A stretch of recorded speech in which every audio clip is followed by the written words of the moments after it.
People want to know what the Democratic Party needs to do, what we need to do going forward. I have a very simple view about this.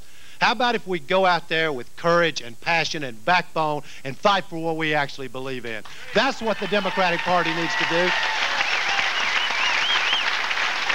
I actually want the country to see who I am, who I really am. I'd rather be successful or unsuccessful based on who I really am, not based on some plastic Ken doll that you put up in front of audiences. That's not me, you know?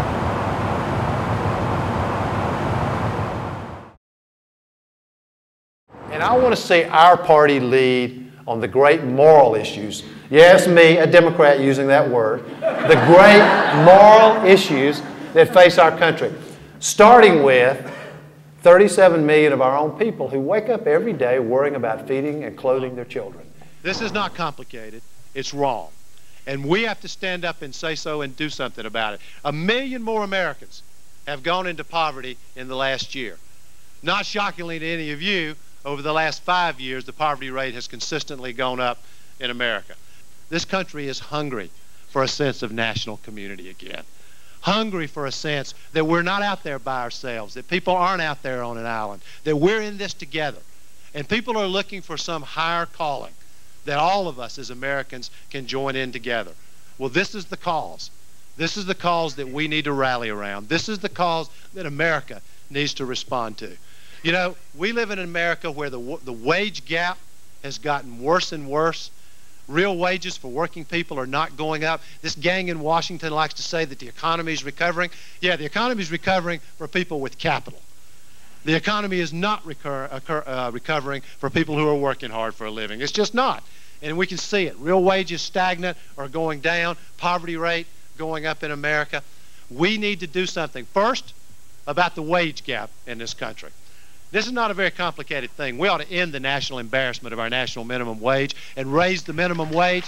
The minimum wage in America should be at least $7.50 an hour.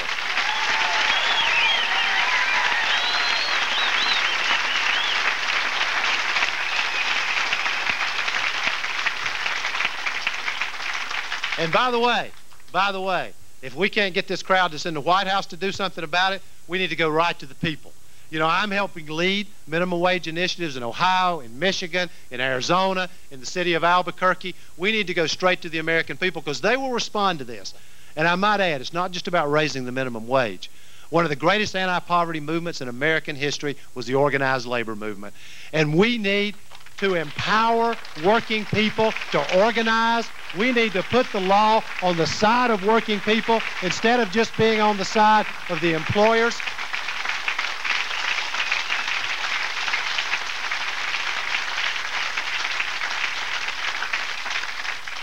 The men and women of organized labor have made an enormous difference in people's lives. They made a difference in my own life. My mother and father have health care today because of the union. My brother, my only brother, and his family have health care today because of the union. We need, instead of having employers who violate the law during an organizing campaign get a slap on the wrist 2 or 3 years later, we need to change the law and have real labor law reform in this country so that working people can organize, so that people who violate the law are held accountable for violations of the law.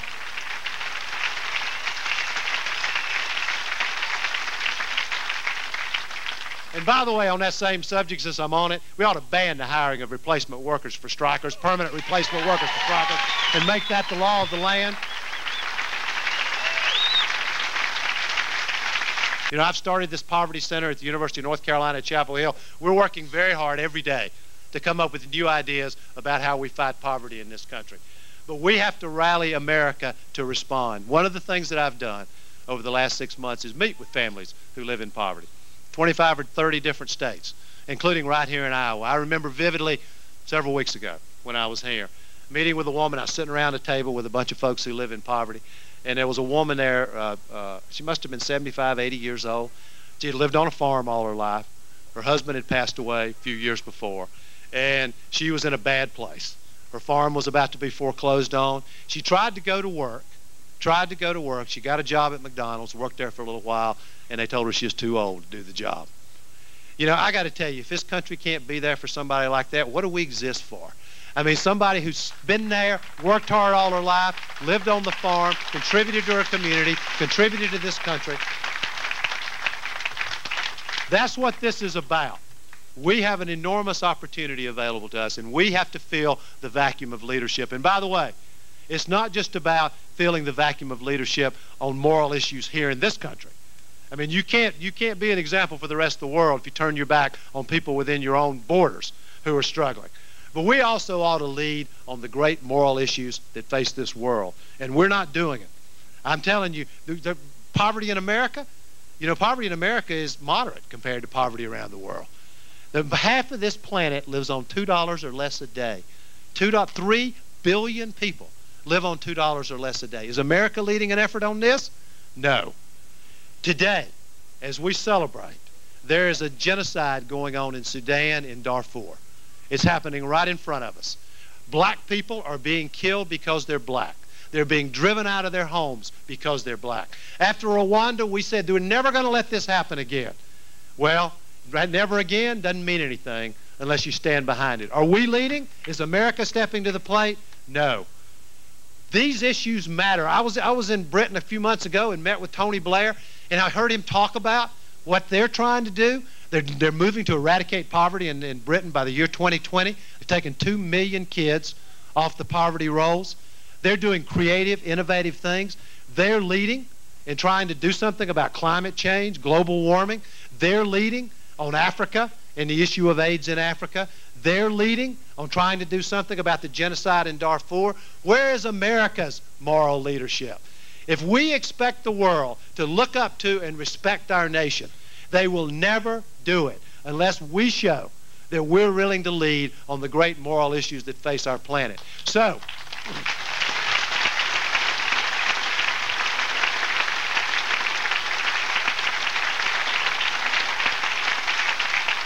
subsequent to the presidential campaign in 2004, my time has been spent, a big chunk of it has been doing work overseas.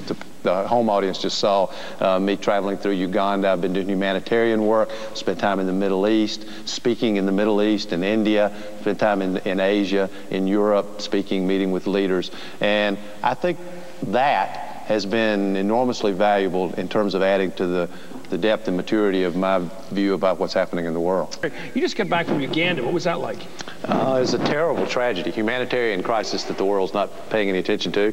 I went there with the International Rescue Committee. There's been a civil war going on for about 20 years now, and there are over 1 million displaced people in northern Uganda, been herded into camps, terrible, difficult living conditions. Children are being abducted by the rebel army, turned into soldiers and sex slaves, and this is a place that America can make a real difference if we got involved. Just like in the movie I saw on Franklin Street here last night, Blood Diamond. Yeah. All this. It's heartbreaking.